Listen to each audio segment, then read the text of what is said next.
came just a touch too free for him as they ran. Not enough to change anything, though. Exactly what that team wants to hear. And the 7 of your leader, Kyle Busch, he started the race really loose, but then the truck went to the tight side, meaning the front wouldn't turn like he wanted to. Describe the tires as hockey pucks for tires by the end of that run. They'll make a small adjustment to help that out. Josh? For the 19 of Christian Eckes, he said he can't be as aggressive as he wants to be. Just doesn't have the grip he needs, so they're going to make an air pressure track bar adjustment for him for the 98 of Ty Majeski. So that truck is just too tight. He says, I need to be able to drive the best. Take a swing. Team told him we'll make an edge and air pressure adjustment to help you out. Big adjustments going on. Big trouble for Majeski. The tire changer was pointing for him to turn the wheel to the left. Couldn't get the tire off. That's going to hurt him. You just can't afford to lose track position, especially now that you're into the second half of the race. And more than likely, for most I of love these how he threw the teams, tire back the and hit the concrete wall, bounced back, then hit the driver door, then bounced back toward the wall. You saw that? 91 of Zane Smith leaves pit road. Rolled there, rolled there. The reason Raja is in there so crooked is he had to drive around another truck to get in this pit box. Relatively small pit boxes here, obviously with the size of this racetrack. At least he got to stop that time, Phil. That's right.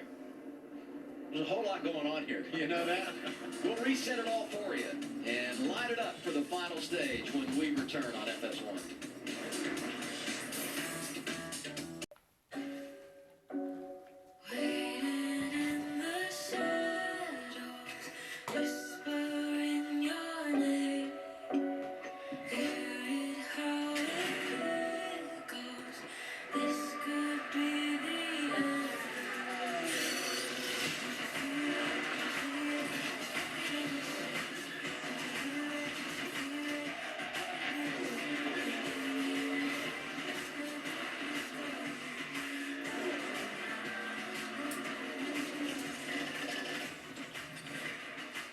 This place is so good, it's got multiple nicknames. Some would say it's Thunder Valley, the world's fastest half mile, the last great Coliseum, always produces a good show. Stage 1 is done, Stage 2 is behind us, and now we're ready for the big finish at Bristol for the Craftsman Truck Series.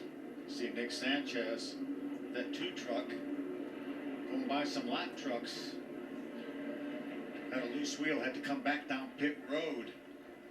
Raja Karuth, pitting outside the box, was penalized. Speeding for William Sawalich, so he will drop to the rear. And we talked about Ty Majeski and long stop. Don't worry about it. He was 4th when they came off pit road. Heck, if any more people got penalized, he might be leading this right. You said this The was a money Craftmen hit the stop. orange It's hard box. to overcome a penalty on your last pit stop. Yeah, just think about Nick Sanchez and William Sawalich where they are now. They're buried. It'd be very difficult for them to get back to the top 10. And look at Corey Hine, who tonight spent a lot of time outside the top 10, right? But they played the game. They were patient. He's kept it clean. He's going to restart inside the top 10 here. He's got his best running position of the evening as we go green in the final stage. And he knows where victory lane is here. Yes, he does. Had it done here last fall.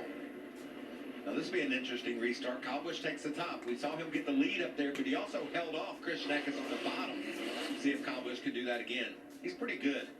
He's probably got a good feel for what he needs to do here. What do you think? What would you rate him? 5-star at Bristol?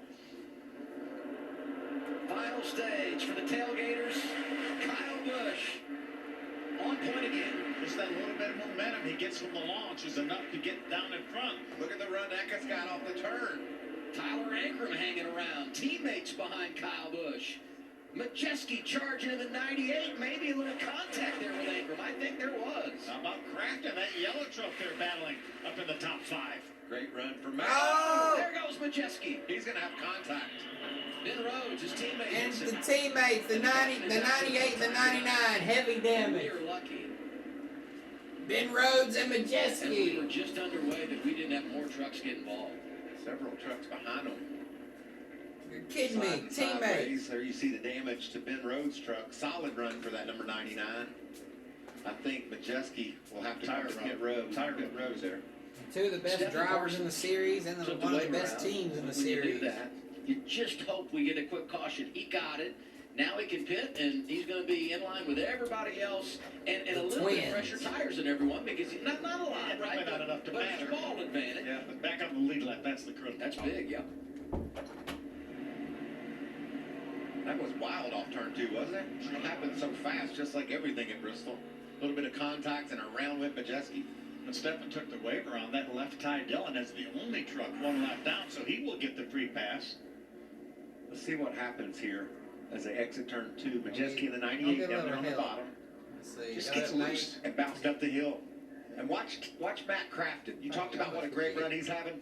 Poised, just pauses off the gas, doesn't do anything abruptly, and squeaks by Majeski.